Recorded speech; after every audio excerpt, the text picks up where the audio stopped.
आतापर्यंत अनेक शिक्षक विद्यार्थ्यांनी खूप काही सांगितलेलं आहे.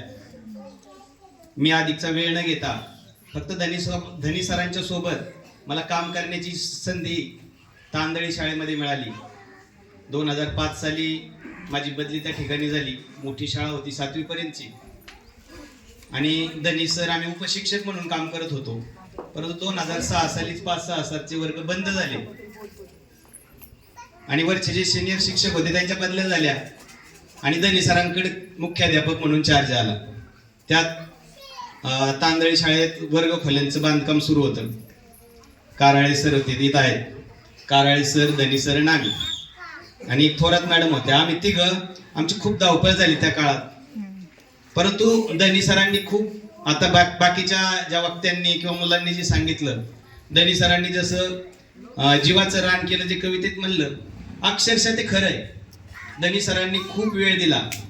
आता इतर शिक्षक आपण पाहतो, इतर शिक्षक ज्यावेळेस 10 ते 5 शाळा झाल्यानंतर 5 नंतर ते बाकीचे उद्योग करतात. बाकीचे उद्योग म्हणजे त्यांच्या मागे कुठला तरी व्यवसाय असतो, शेती असते, मित्रपरिवार असतो.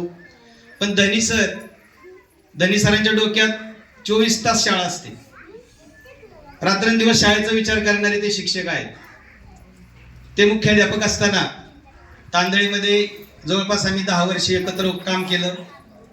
अजात शत्रू व्यक्तिमत्व नामदास सरांनी सांगितल्याप्रमाणे कुठल्याही शिक्षकांशी त्यांचा कधी वाद झाला नाही, कुठल्या ग्रामस्थांशी त्यांचा वाद झाला नाही. मितभाषी आहेत, कमी बोलणारे. त्यांचं जे बोलणं आहे म्हणजे ते कृतीतून, म्हणजे त्यांचं काम आणि ते वेल्हा म्हणजे विदर्भापासून शेकडो किलोमीटर अंतरावर त्यांनी या ठिकाणी आपल्या पुणे जिल्ह्यामध्ये 32 वर्ष सेवा केली. या ठिकाणी आपला मित्रपरिवार, आपलं एक माणुसकीचं एक सुंदर नातं निर्माण केलं आणि या 32 वर्षानंतर, 32 वर्षाच्या प्रदीर्घ सेवेनंतर ते सेवानिवृत्त होत आहेत.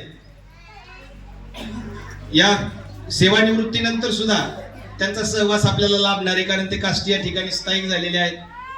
त्यांना इथून पुढच्या भावी जीवनासाठी आमच्या तांदळी ग्रामस्थांच्या वतीनं आणि तांदळी केंद्रातील सर्व शिक्षकांच्या वतीनं मी मनपूर्वक शुभेच्छा देतो. त्यांना उदंड आणि निरोगी आयुष्य लाभो अशी ईश्वरचरणी प्रार्थना करतो आणि थांबतो. धन्यवाद.